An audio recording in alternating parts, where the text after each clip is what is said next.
Hola, soy Juan David Correa y esto es Conversaciones Pendientes. Este es un espacio que queremos proponer para pensar en voz alta, para no ser concluyentes, para interpelar e interpelarnos a nosotros mismos con conversaciones y temas que creemos que son importantes para una agenda pública distinta, diversa, que hable mucho más amplia y pluralmente de este país. No queremos tener la razón, sino llenarnos de razones. Hay muchas razones en un país intercultural como Colombia. Por eso hoy celebro estar con Juan Alejandro Chindoy, Juan Chindoy, filósofo, es parte indígena de la comunidad Camensá del Putumayo. Así que Juan, gracias por estar aquí, gracias por aceptar la conversación al diálogo. Pues Juan, muchas gracias también por el espacio. Creo que cuando vi alguna de las conversaciones que ya ha realizado, he visto que me llama mucho la atención que se ponga en discusión pública algunas de las conversaciones tal vez no tan fáciles de hacer, que a veces nos afectan de formas muy variadas, tanto en el ámbito personal como colectivo. Y creo que ponerlas en conversación ayuda de pronto a que lo pensemos con más cuidado y tal vez interpelándose o interpelándonos mutuamente pueda contribuir a que pensemos mejor cosas. O tal vez no tanto, pero creo que también nos ayuda simplemente el hecho de conversar. Entonces, muchas gracias por la invitación. Hay una primera idea que tú encarnas, que quizás es un prejuicio nuestro, colonial, aún, y es por qué un indígena y alguien que tiene una sabiduría ancestral decide hacerse filósofo, digamos, que es como si eso fuera una contradicción en sus principios. Eh, no lo es, por supuesto, Mm. pero yo quiero poner sobre la mesa un primer prejuicio para hablar de nuestros o mis propios prejuicios, es decir, Mm. que te lleva a estudiar la filosofía occidental y desde dónde te paras desde el conocimiento ancestral para llegar y reflexionar sobre esa Mm. filosofía. Una pregunta bastante, digamos, difícil de abordar porque creo que tanto ese prejuicio que indicas como de el contraste tal vez entre lo que no es indígena y lo que es indígena, creo que todos lo vivimos de alguna manera, incluso personas de comunidades indígenas. Para el caso específico, digamos, la historia es un poco larga y no quisiera como centrar mucho en el caso personal, pero buena parte mi interés por la filosofía empezó en el colegio, porque mientras por una parte, pues viví parte de mi infancia con mis abuelos, escuchando una cantidad de historias propias de la región. Por otra parte, tuve profesores muy buenos en su momento de física y química que describían de forma maravillosa que si uno podría entender la estructura físico-matemática del mundo, podría explicar casi que cualquier cosa. Y me encantaba mucho esa, esa forma de entender el mundo. Pero por otra parte, mi abuelo sí observaba el mundo de una manera completamente distinta y para él el mundo estaba lleno como de energía, como de fuerzas. Las enfermedades eran resultado más em, de fuerzas metafísicas que de propiamente de reacciones físicas o biológicas. Entonces, vivir como en ese contraste siempre me hizo preguntar cuál de las dos cosas eran más verdaderas o qué me decía eso del mundo. Y yo creo que esa tensión no la he resuelto todavía, pero creo que me ha ayudado para navegar por mundos tal vez que dicen cosas y que me interpelan constantemente sobre cómo pensamos el mundo, sobre cómo lo vivimos, sobre cuáles son las ideas que nos motivan para hacer o dejar de hacer cosas. Y encontrar, digamos, problemas similares en la tradición filosófica, tanto, digamos, occidental, pero también crítica dentro de la misma tradición occidental, me ha servido como para eso, digamos, para saber que las tensiones en las que habitamos, pues las tenemos de una u otra manera simplemente por el hecho de ser seres humanos. Creo que todo mundo tiene algún tipo de tensión que creo que sería interesante pensar por qué en algunos casos intentamos resolverlas, cuál es el propósito pensar que las tensiones deban resolverse y no vivírselas. Creo que es una pregunta interesante para contemplarla. Y en ese camino, digamos que podrían algunos suponer que es un camino a la inversa, un poco deriva de colonial que ha tenido la academia en los últimos 20 o 30 años, una resistencia, digamos. ¿Qué es lo que descubres y qué es lo que te interesa como punto de vista de esa filosofía que empiezas a leer y a estudiar seriamente? ¿Cuál es tu interés y cuál es tu punto de partida dentro del, digamos, del aspecto filosófico hegemónico? Pues a mí me llama la atención, digamos que, o me empezó a llamar mucho la atención estudiando filosofía y literatura en Manizales, em, porque era un programa donde se combinaba tanto literatura como filosofía. Entonces, como ese tránsito entre esas dos disciplinas me empezaba como a pensar me ayudaba como a pensar en por qué es casi que, si bien no se lo afirmaba tajantemente, pero sí se suponía como que en los pueblos indígenas no había algo así como filosofía, menos en los pueblos afro. Y en la universidad pues uno aprende también, aparte de la disciplina en la que uno está, aprende también a convivir, socializar y preguntar o también ser preguntado por otras personas con respecto a tradiciones propias, con respecto también a prejuicios. Entonces uno va empezando a ver o va empezando a aprender que la academia o las instituciones públicas en general son el resultado de construcciones históricas, sociales, económicas, que hacen que cierto tipo de conocimientos adquieran más valor, mientras que otros pasen como en el olvido o simplemente se los anule. Y eso, digamos, me llamaba mucho la atención. Pero también la experiencia personal, digamos, de leer, por ejemplo, a los presocráticos, leer a Plotino, leer a Platón, y observar que había una inquietud fundamental por saber cómo estaba constituido el universo, pues me parecía que mi abuelo estaba pensando algo similar cuando él describía de esa forma. Solo que eso no se estaba escribiendo, de eso no se decía. Entonces, tal vez los lenguajes, unos tipos de lenguajes que se pueden valorar más, pueden también ocultar formas de pensamiento de otras tradiciones.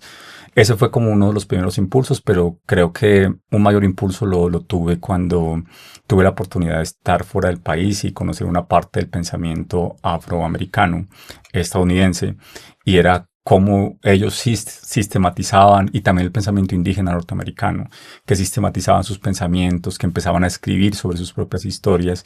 Y fue así como me fue metiendo, digamos, en esta discusión un poco más académica acerca de los prejuicios coloniales, acerca de la colonialidad del saber, acerca de qué implicaciones tiene el que no se reconozca que los idiomas, por ejemplo, tienen formas codificadas de conocimiento, que se anulen o se silencian historias, digamos, todo un andamiaje conceptual. Y por supuesto, con eso fue que también llegué a cómo esto se estaba trabajando en Latinoamérica, cómo se pensaba, qué escuelas se habían dado a pensar sobre esto.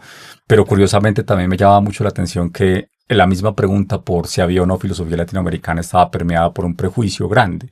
Y era que si queríamos hacer filosofía en Latinoamérica teníamos que de alguna manera parecernos a el modelo europeo. Entonces, digamos, algo así como que se estaba esperando que apareciera un Marx latinoamericano para decir que sí tenemos filosofía latinoamericana.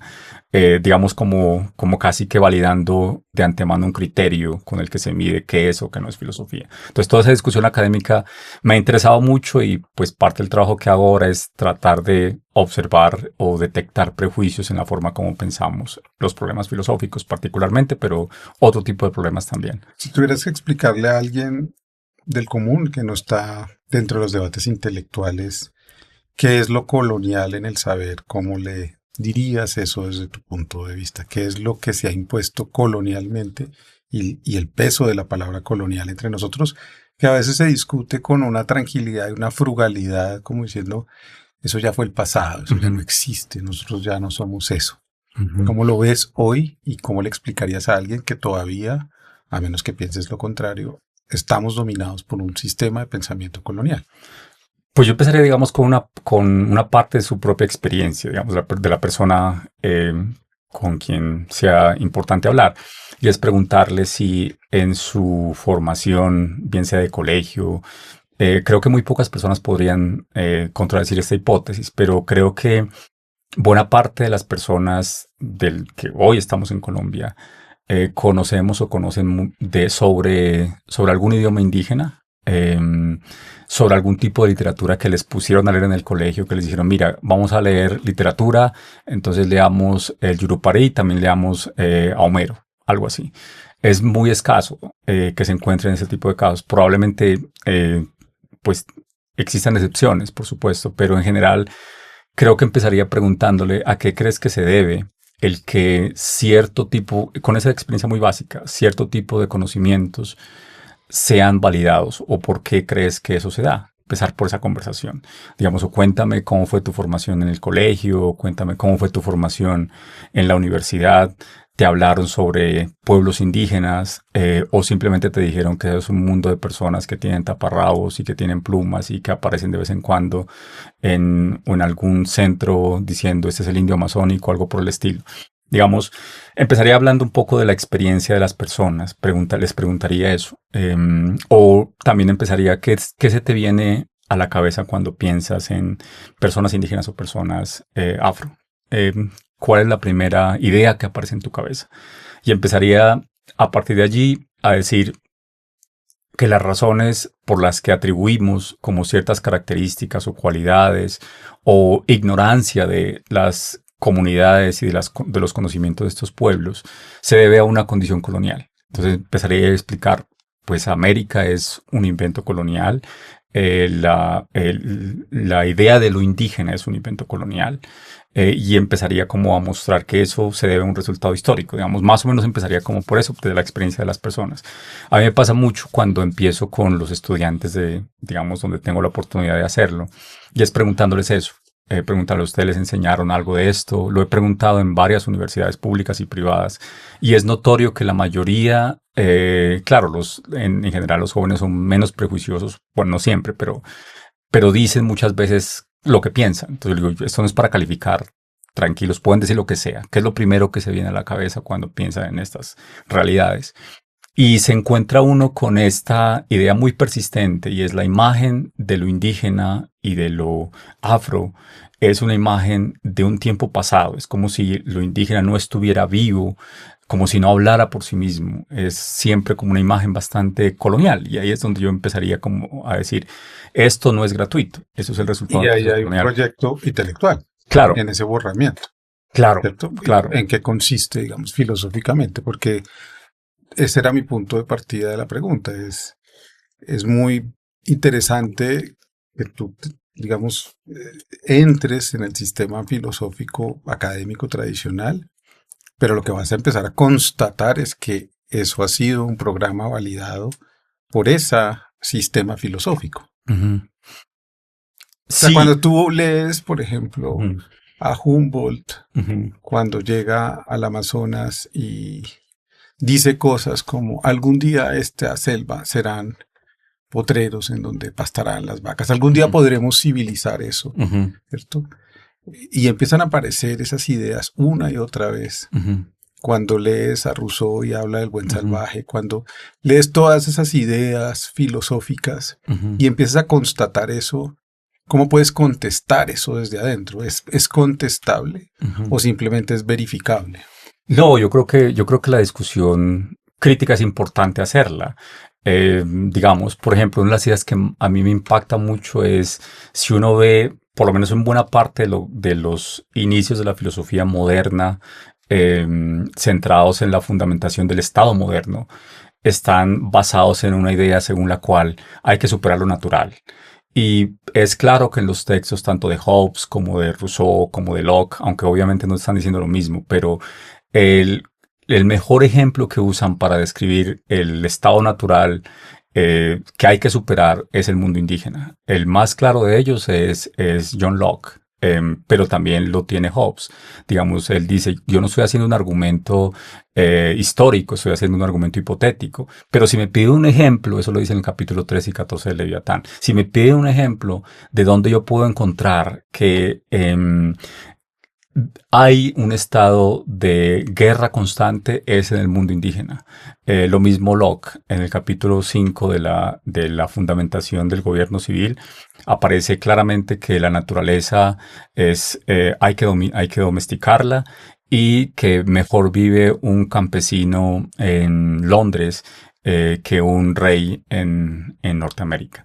Entonces, cuando uno ve, digamos, eso, está viendo que esta imagen de lo natural que hay que conquistar, y se asocia esto con el mundo indígena, pues es toda una historia la que se ha edificado. Entonces, digamos, ya cuando uno se acerca como a las historias de la naturaleza de Humboldt o a las historias de más de la idea toda esta idea del romanticismo, de como lo natural, como bonito, como que o que hay que dominarlo o hay que simplemente contemplarlo. Este es el resultado de una historia que se ha construido desde el mundo otra vez colonial.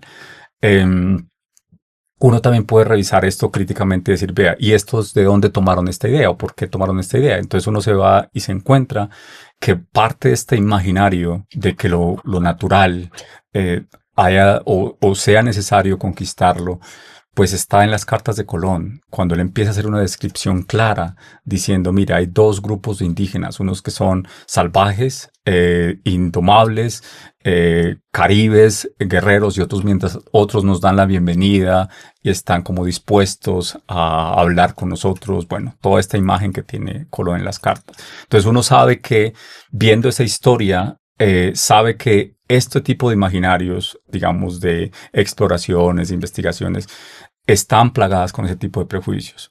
Y Eh, quizás es el relato que triunfa en Colombia claro, claro, y por ejemplo, y agregaría, por hasta ejemplo, hoy. hasta hoy. De hecho, por ejemplo, hace poco bueno, antes de que llegara el gobierno, se estuvo dando, bueno, a principios, como estuvo dándose una discusión bastante interesante y era cómo articular conocimientos indígenas con la ciencia. Y muchas personas reaccionaron a eso diciendo, ahora entonces quieren es que un chamán esté en el mismo estatus de un médico, ahora la ciencia se va a despotricar.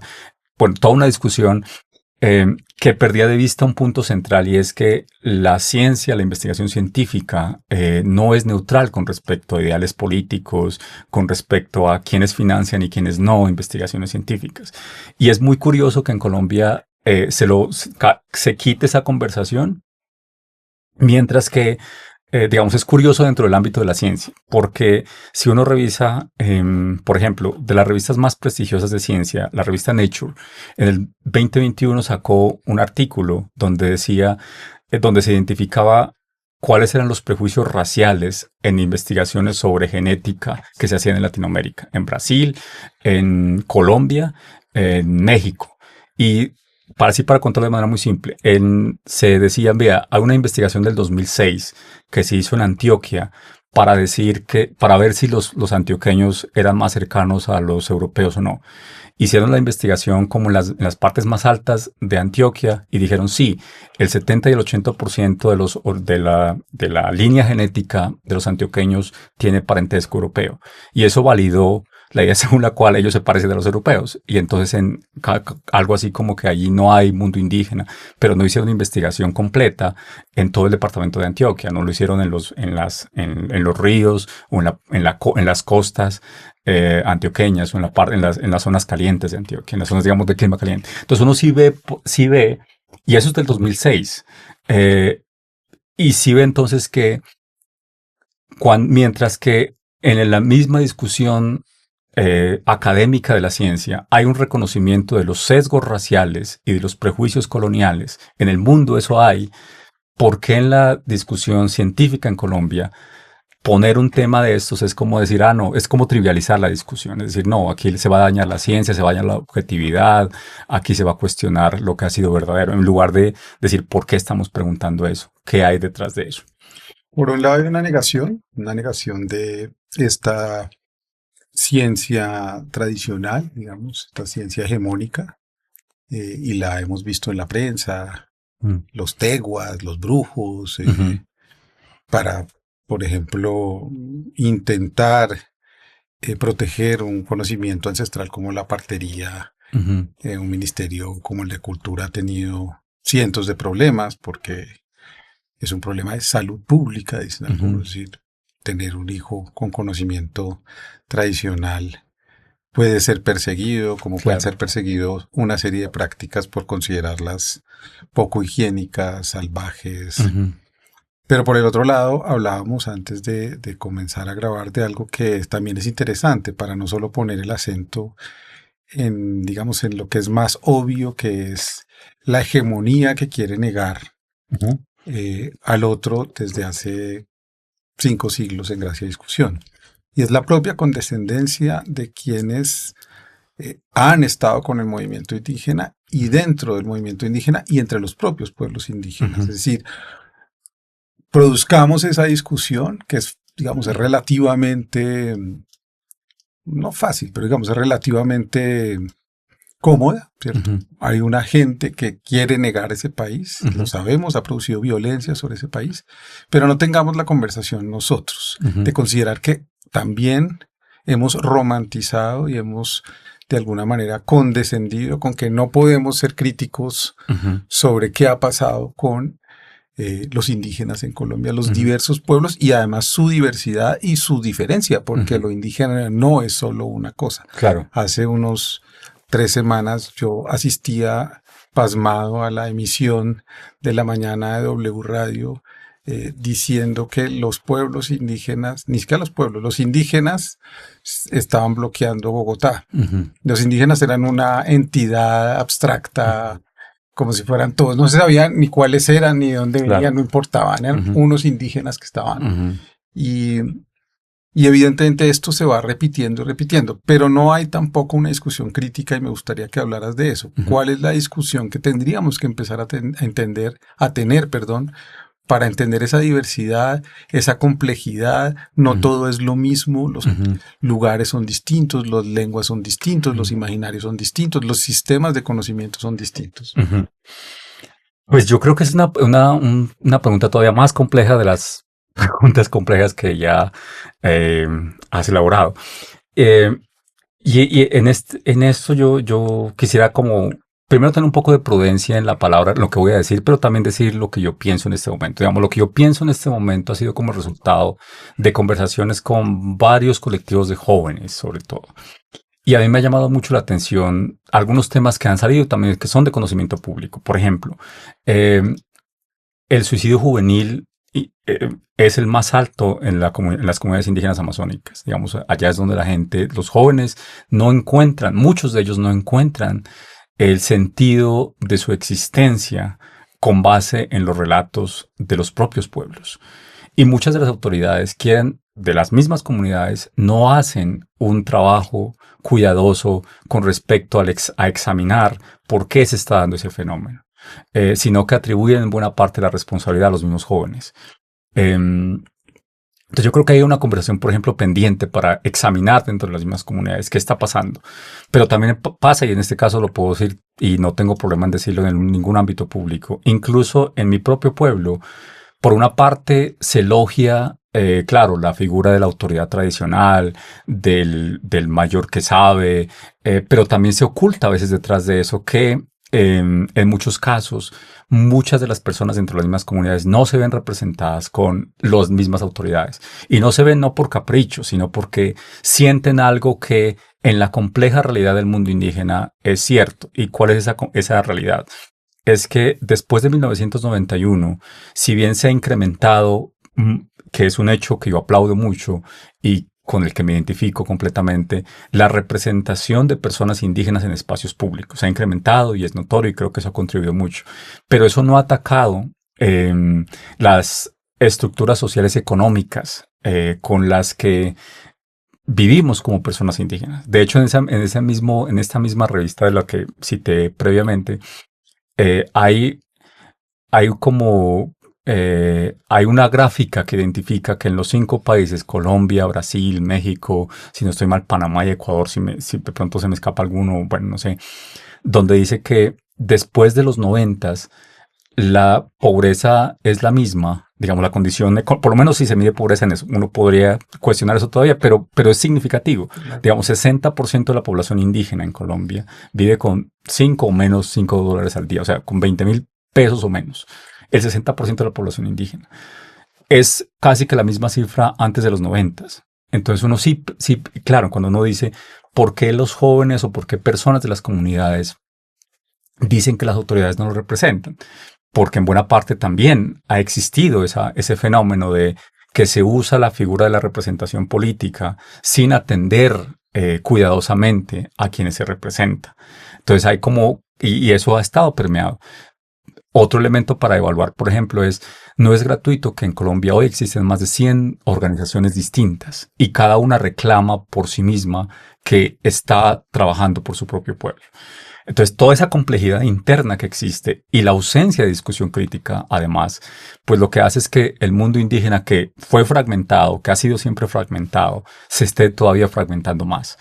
Y cada uno casi como una isla desierta buscando ver cómo sale y qué dice, en algunos casos para sobrevivir y en otros simplemente para ver qué se puede pescar en un río revuelto de esa naturaleza. Entonces yo creo que ese mundo, digamos, de discusión política es bastante complejo y hace que existan divisiones internas porque las hay dentro de los mismos grupos indígenas. Ahora, dicho eso, creo que es importante y conveniente insistir en que eso digamos, a partir de eso se puede empezar a pensar en la necesidad y la urgencia de hacer conversaciones cuidadosas dentro de los pueblos, pero también fuera de ellos, con respecto a qué es lo que estamos haciendo dentro de movimientos indígenas, pero también dentro de la figura de liderazgos indígenas.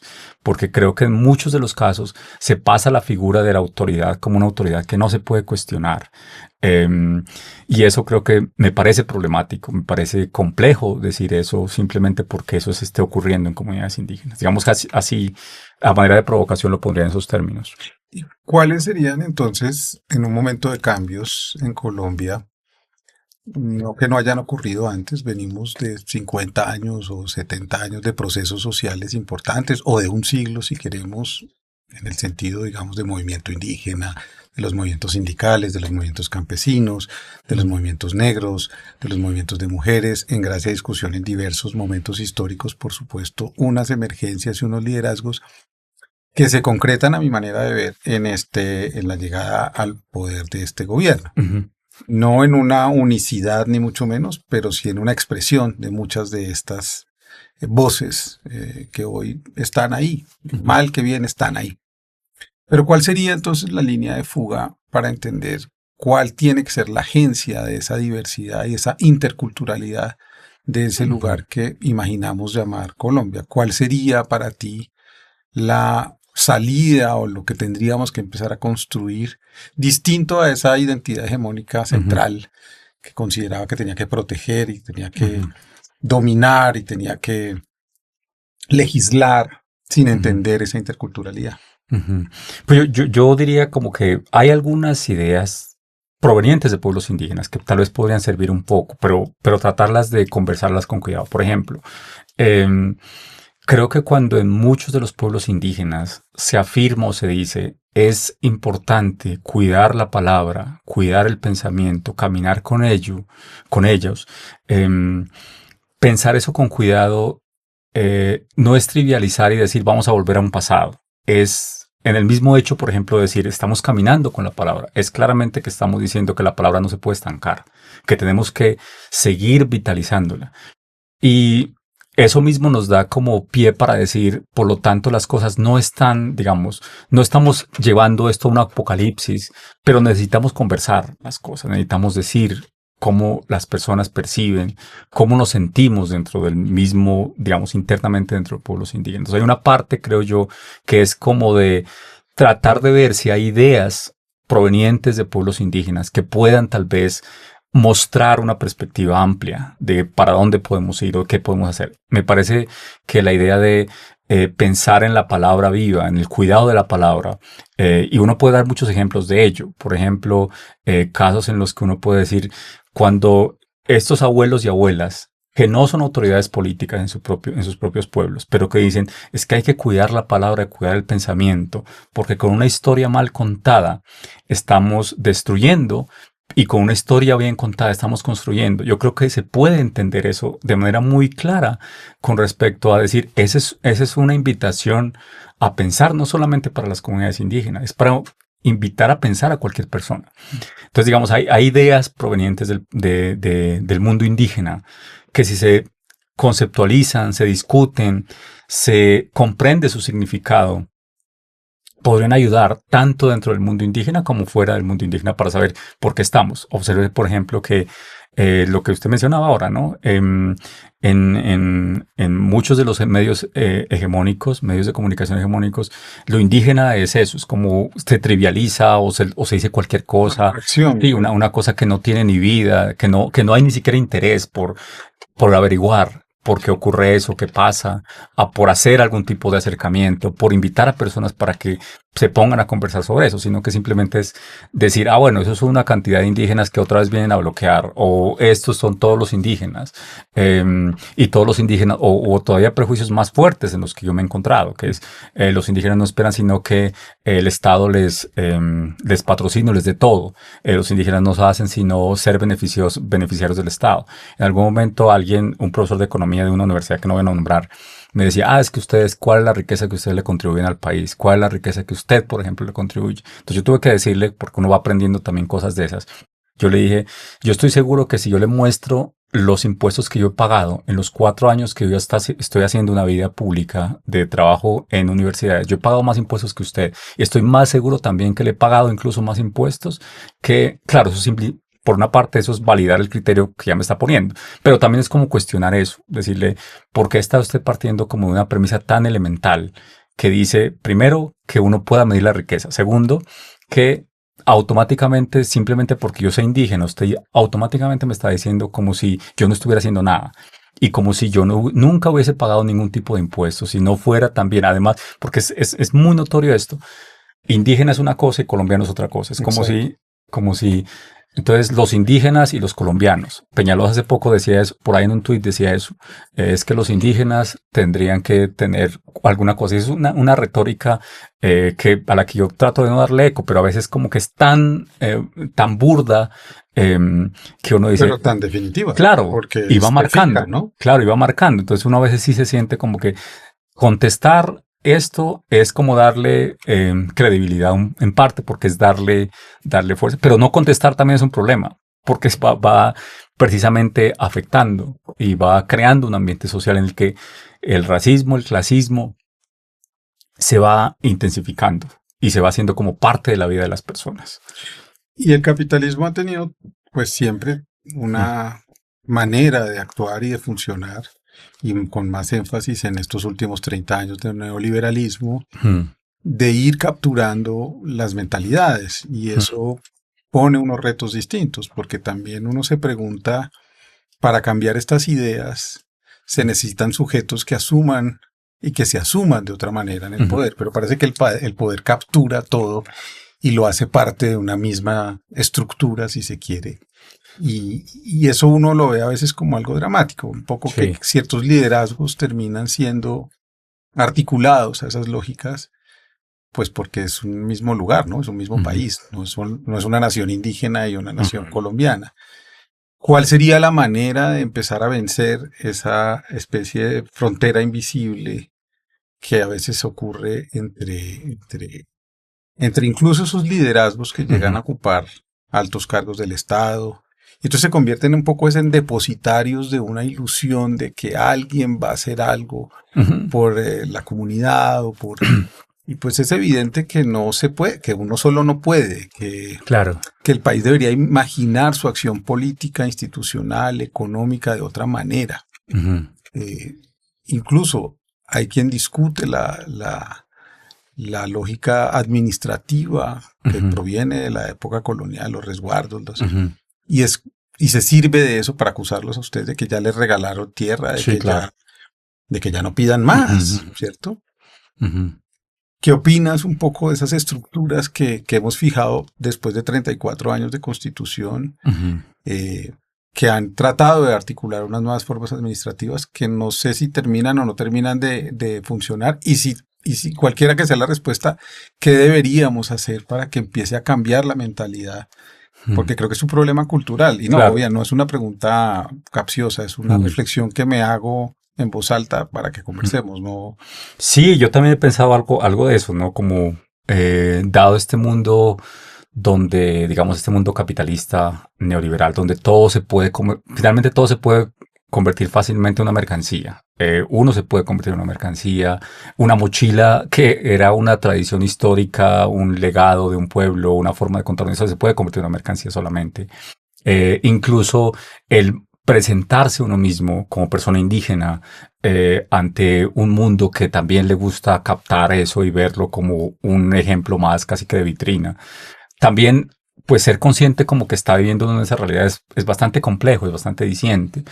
Yo no sé si exista como una sola herramienta. Creo que pueden existir varias a la vez. Por ejemplo, buscar cómo empezamos a construir el sentido de lo colectivo, el sentido de lo público, pensar en qué es lo que estamos significando con el cuidado y el sentido de lo público. Por una parte, no trivializar eso.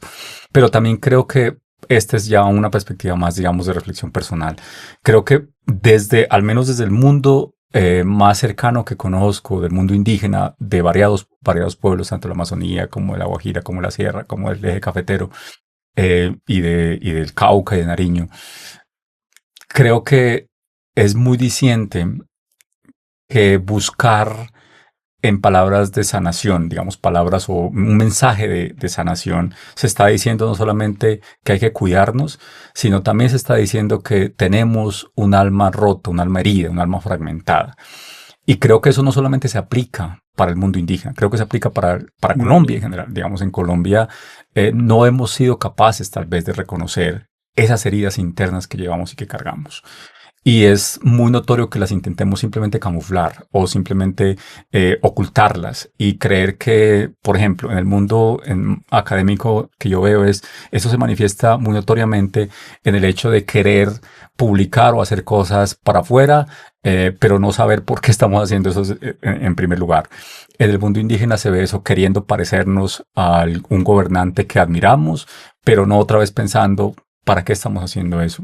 ¿Y tú ves esa evidencia hoy en el mundo académico? ¿Hay algún indicio real de introducir el pensamiento indígena en el mundo académico? Real no de hacer papers para hablar de unos u otros, sino de verdad de romper la estructura del pensamiento y la lógica y empezar a escuchar.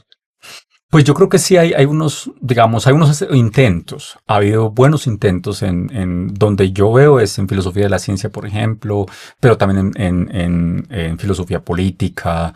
Hay, digamos, por ejemplo, en filosofía de la ciencia, lo que pasa es que eso no se bueno, eso también tiene un problema de trasfondo que pues no quisiera cometer mucho en eso, pero en filosofía de la ciencia sí se ha empezado a discutir, por lo menos desde el 2000, cómo pueden ponerse a conversar sistemas de pensamiento indígena con sistemas de pensamiento, digamos, occidental. E incluso a cuestionar si existe algo así como un sistema de pensamiento occidental. Hay una cantidad de papers académicos donde dicen, vea, ¿por qué no le ponemos nombres a eso? Y empezamos a ver qué resultado. Y ha habido una buena discusión al respecto. Entonces, hay compendios de personas indígenas trabajando en universidades que tratan de decir, mira, usemos la categoría conocimiento tradicional, no usemos la categoría saber, porque saber parece que otra vez nos lleva al mundo de que esto es un mundo espiritual y bueno, nos quita la conversación. Pongamos esto simplemente conocimiento y empecemos a ver en qué puntos nos encontramos y en cuáles no. Entonces, digamos, en algunos casos como esos, yo sí veo que hay, digamos, dentro de ese mismo mundo académico que está en buena parte cooptado por el neoliberalismo, aparecen en algunos casos como instancias de eso, como de acercamientos. Pero incluso de prácticas pedagógicas. Eso sí es más complejo, es más difícil. En Colombia, a mí me llama mucho la atención que la idea en prácticas específicas, hace poco estuve en un congreso en el Cauca y me llamó mucho la atención que detrás de una muy buena iniciativa que era vamos a buscar prácticas alternativas de conocimiento, prácticas pedagógicas provenientes de comunidades indígenas, eso se traducía en traigamos personas de una comunidad y veamos cómo bailan y veamos si el baile se puede incorporar en una práctica pedagógica. Hasta ahí yo creo que bien, intentemos eso.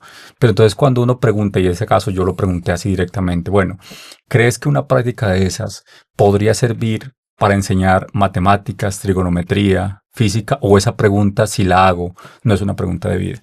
Cuando uno pregunta eso es que usted está validando el conocimiento hegemónico, es que usted está validando el conocimiento que ya es patriarcal, racista, y que sí lo es, digamos, yo no estoy diciendo que no lo sea, pero me llama mucho la atención es la reacción que produce uno el preguntar o el hacer una pregunta difícil. Me llama la atención porque en el mundo en el que, por lo menos como yo todavía lo veo, en el mundo académico se supone que es un mundo de debate, de disputa y de crítica mutua.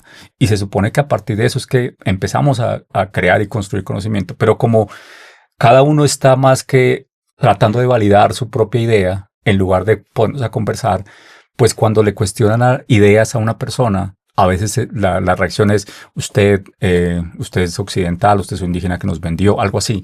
Y eso sí me parece preocupante porque es como no tener la base. Entonces, digamos, en prácticas específicas yo veo muy problemático cuando se empiezan a hacer ese tipo de conversaciones. Sin embargo, creo que son valiosas que se hagan. Creo que está bien que se hagan porque creo que estas conversaciones no se han hecho. Creo que iniciativas políticas como las que tiene ese gobierno posibilitan, a pesar de que no son fáciles, pues dan la posibilidad de que se empiecen a poner en escena pública. Y yo creo que eso ya es un avance importante, porque mientras en otras épocas se relegaba o se silenciaba automáticamente, ahora como que empieza a haber como una cuestión un poco más cultural de pues pongamos a conversar a ver qué es lo que hay detrás de todo eso. Si nos trasladamos de lo académico, que gracias a discusión es mucho más conservador, mucho más complejo de transformar, ¿cómo es tu mirada sobre la cultura popular que consumimos en Colombia y qué sientes en cómo se representa todavía ese mundo indígena? Y quizás si por ahí también no hay parte de las claves de aquello que tendríamos que volver parte de nuestro relato de vida, que no aparece. ¿Cómo aparece todavía el indígena entre nosotros? ¿Cómo es negado, ridiculizado, racializado? Todavía, por ejemplo, la música indígena solo aparece en el relato antropológico o, digamos, alternativo, pero no hay de alguna forma una conversación cultural cotidiana. Pues, claro. Pues a mí, digamos, en ese ámbito es donde yo menos como que he leído, estudiado, pero pues así como la percepción que yo tengo sobre eso es, desde mi punto de vista, sigue habiendo como esa imagen replicada de lo indígena como el pasado, o que hay que rescatar, o que hay que cuidar, o que no hay que atropellar, y que me llama mucho, mucho la atención. Voy a dar algunos ejemplos de ello. Entonces, hay una iniciativa muy buena que es hacer cine alternativo, cine indígena. Y está bien que se haga y me parece que se ha hecho una cantidad de producción audiovisual muy, muy, muy interesante. Pero está casi que sustentado en la premisa de otra vez del indígena lejano, del indígena que, digamos, casi que el indígena de alguna manera que no es como un ser humano. Voy a poner ejemplos. Yo no he visto, de más que sí hay, no sé, por eso digo que sobre lo que estoy diciendo es pura percepción más tal vez prejuiciosa, pero yo no he visto, por ejemplo, una película o una canción donde se cante o se diga qué significa que una persona indígena tenga tensiones. Es como si, por ejemplo, sobre celos, sobre amor, sobre envidia, sobre resentimiento proveniente del sentimiento indígena, no se dice, no se habla. Se habla es como de indígena naturaleza, de indígena cuidado, de indígena flauta, pero no de esa complejidad humana que yo creo que también existe. Entonces, yo no he visto, por ejemplo, protagonistas indígenas en el cine o en televisión en general diciendo, bueno, ¿cuál ha sido el impacto de esos 30 años? ¿Cómo se ha vivido eso? ¿Cómo se tensiona eso? ¿Cómo se habita eso? ¿Cómo se corporaliza eso? ¿Qué significa que una persona de una comunidad indígena también siente celos, también siente envidia, también siente rabia, también siente nostalgia, también llora? Digamos, este tipo de cosas no las veo en representaciones ni audiovisuales, ni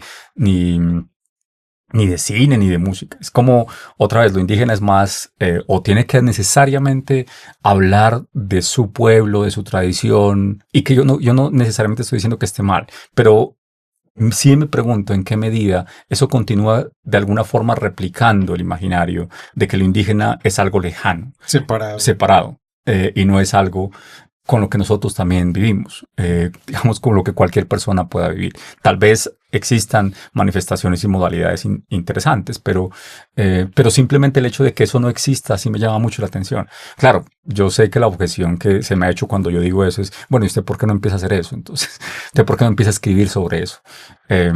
Y claro, yo creo que ahí tengo un acto de responsabilidad que no lo he cumplido. Tal vez intelectualmente he sido un poco irresponsable en eso, pero creo que pues tampoco tengo que cargarme todo esto. Creo que también es decirlo, es también ponerlo en conversación.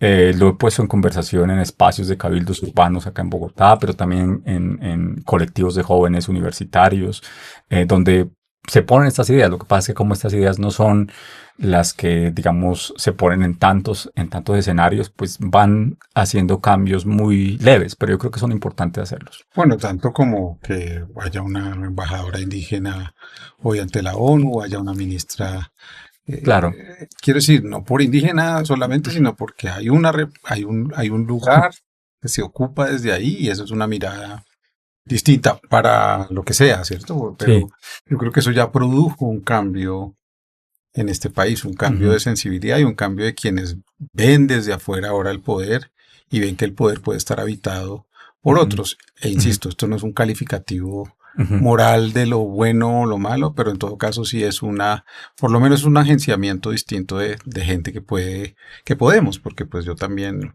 claro. no estaba llamado a ocupar ningún poder tampoco de ese, Ujú, de ese estilo. sí. ¿Qué, qué es lo que podría ocurrir con todas esas cosas que se han hablado en estos 35 años, la educación, las universidades indígenas? Es decir, ha habido un montón de propuestas que no terminan de ocurrir, pero que uno diría que deberían ocurrir para que un niño colombiano o los niños colombianos en todo Ujú, caso entiendan que hay una interculturalidad y que hay una conversación posible en este país ujú, y no que los indígenas son una cosa, los negros son otra ujú, cosa y los niños urbanos son otra cosa. ujú. Yo creo que mm, creo que es importante pensar que los cambios no van a ocurrir, no ocurren de la noche a la mañana.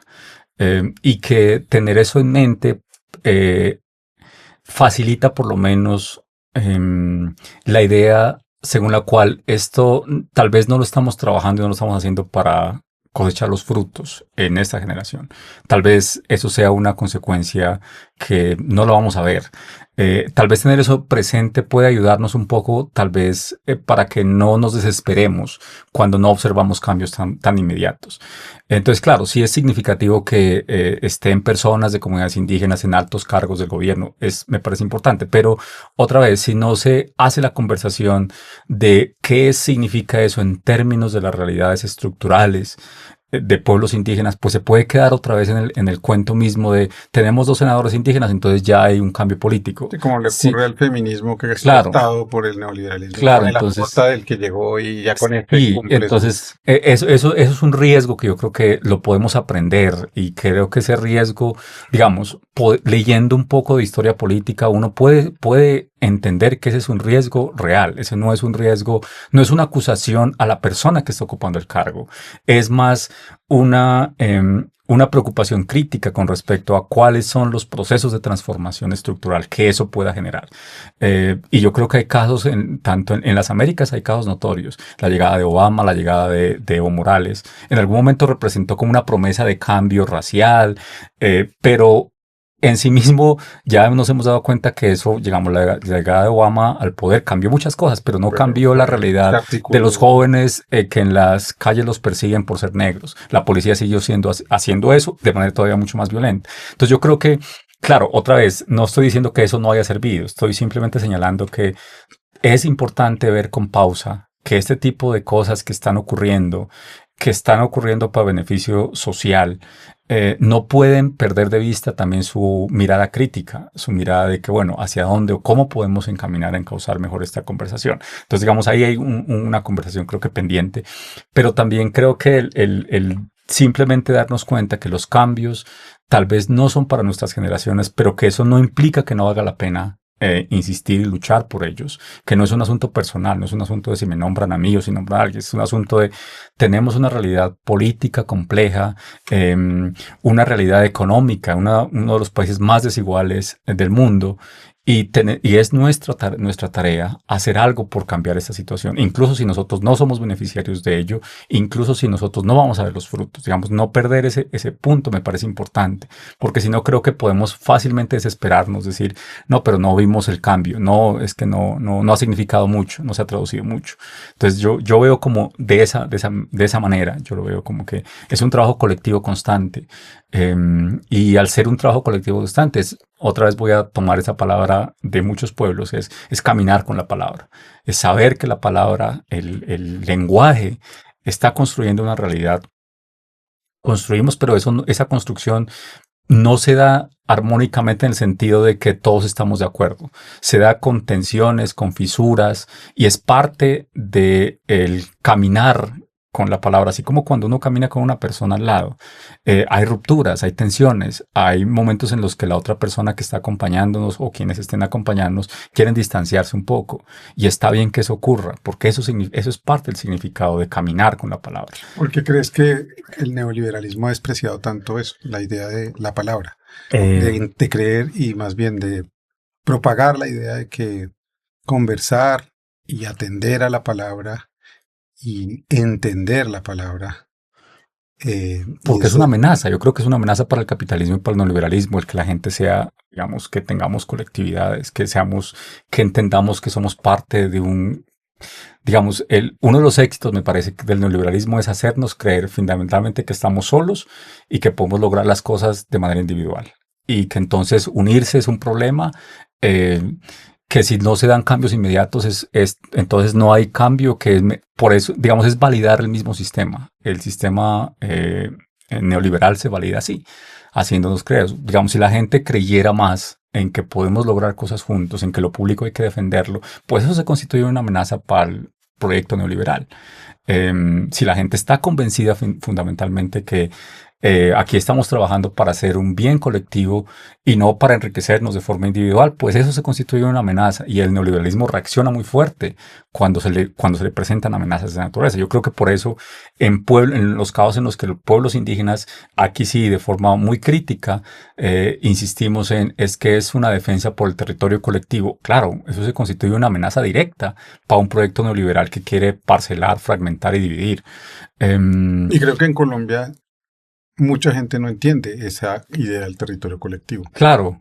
¿Puedes hablar un poco de ello? Sí, yo creo que, por ejemplo, pero antes de eso me gustaría decir otra cosa. Incluso, por ejemplo, ahí es cuando yo veo que la filosofía, incluso occidental, tiene muchas cosas que decir. Por ejemplo, esa idea de que si las personas aprendiéramos a tener relaciones de amistad sólidas, que no implica que estemos de acuerdo en todo, pero sí implica que podamos conversar entre iguales. Esas ideas están en Platón, esas ideas están en Aristóteles. Y Platón y Aristóteles tenían claro que la amenaza que pueda sentir un tirano es que la colectividad y las personas se quieran entre sí.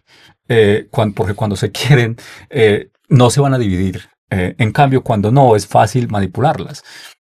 Entonces yo creo que hay ideas, por ejemplo, en este caso, en el mundo occidental que pueden seguir, occidental entendiendo por Platón, aunque Platón, pues bueno, esa es una conversación más larga, pero para caricaturizar un poco el ejemplo hay ideas como esas que no solamente aparecen en el mundo indígena, que están también en la filosofía clásica y que uno puede decir, sí, ¿por qué necesitamos, por ejemplo, tanta ley para todo? Pues porque mutuamente desconfiamos por todo, porque creemos que el otro es un enemigo, que nos puede atropellar y que nos puede arrasar. Entonces nos aseguramos que no basta con decir, listo, nos comprometemos y vamos. Toca hacer firmar un acta, todo eso es un síntoma de que en el fondo estamos viendo a la otra persona como un enemigo, como una enemiga. Bueno, dicho eso, con respecto Pues que tiene que ver con lo del territorio colectivo, sí, claro, es lo que estás diciendo. Es sí. decir, hay un acuerdo comunitario. Claro, entonces en el caso, por ejemplo, en muchos de los pueblos indígenas, por lo menos en los pueblos andinos, hay un reconocimiento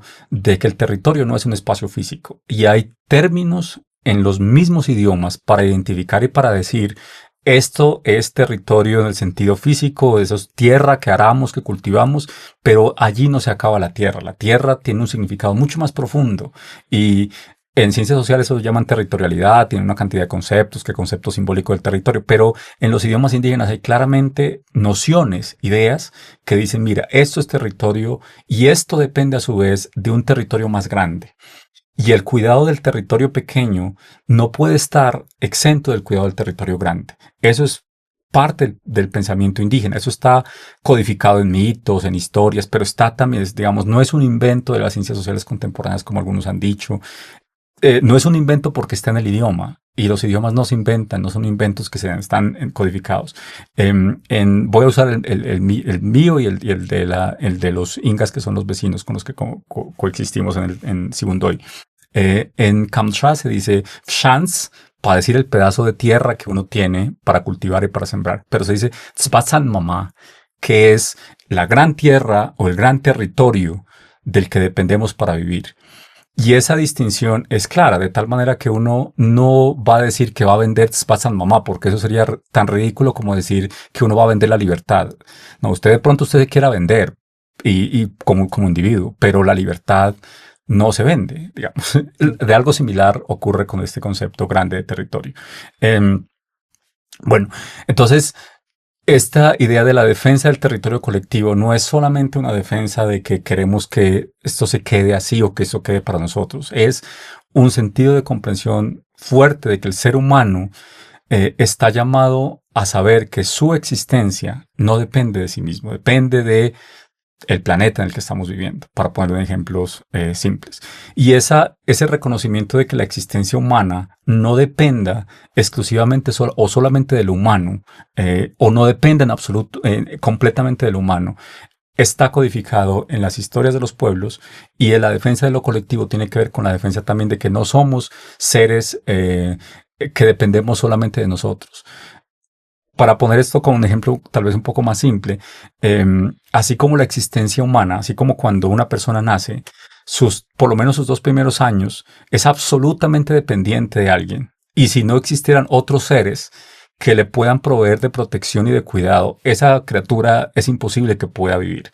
De la misma manera, cuando muere, nadie sabe qué pasa después de que muere, digamos, es hasta donde sabemos. Reconocer entonces que estamos limitados y que necesitamos de otras personas, en principio, pero también de otros seres y de un espacio grande en el que habitamos, no es una idea, digamos, trivial. Creo que es una idea significativa, que también ha estado, otra vez, que no solamente es exclusiva de pueblos indígenas, que ha estado sistematizada y codificada en pueblos indígenas, pero no es exclusiva de pueblos indígenas. Creo que es un llamado para la humanidad, para ver qué es lo que nosotros somos. Una pregunta filosófica fundamental: ¿qué es lo que nosotros somos? ¿Cómo nos estamos pensando nosotros como seres humanos hoy en el siglo XXI? Y aparte de eso debido a eso, cuando, cuando en el mundo neoliberal se ve el planeta o la naturaleza como un objeto, como un recurso, como algo que se puede manipular, primero se le está dando prioridad a una forma de existencia que sería la humana, y solamente para unos pocos, y encima de eso, ignorando completamente que la existencia humana no tendría sentido, no podría existir si no es con una forma explícita o implícita en dónde va a vivir, cómo se va a vivir. Entonces, la defensa de lo colectivo o la idea de lo colectivo, del territorio colectivo de pueblos indígenas, claro, políticamente tiene el significado de la protección de resguardos, la protección de territorios, pero tiene un significado filosófico profundo, y se trata también de enseñarnos a todos los seres humanos que nuestra casa común es digna de ser cuidada, y que el descuido implica una forma de olvido de lo que somos. En otras palabras, que cada vez que una persona olvida que está en un planeta que requiere cuidado porque lo estamos constantemente construyendo y también destruyendo, olvidarse de eso es olvidarnos de lo que somos como seres humanos. Es creer que somos otra cosa distinta a lo que somos. Y los seres humanos, hasta donde sabemos, hemos existido en este planeta. Hay gente que dice que puede hacerlo en otro planeta. Bueno, también igual tendría que cuidarlo, porque si no, con esa misma lógica la terminaría destruyendo y tendría que seguir migrando. Bueno, no sé. Pues Juan, ojalá las ideas que bellamente has expresado en este principio de conversación, que tendrá que extenderse a otros espacios y que tú das además en el aula de clases y que estás teniendo con estudiantes urbanos, pues se propague cada vez más y más. A ti gracias por estar en esta conversación pendiente, y a ustedes por escuchar, por atender por estar cada domingo en estas conversaciones pendientes. Nos vemos la próxima. Chao.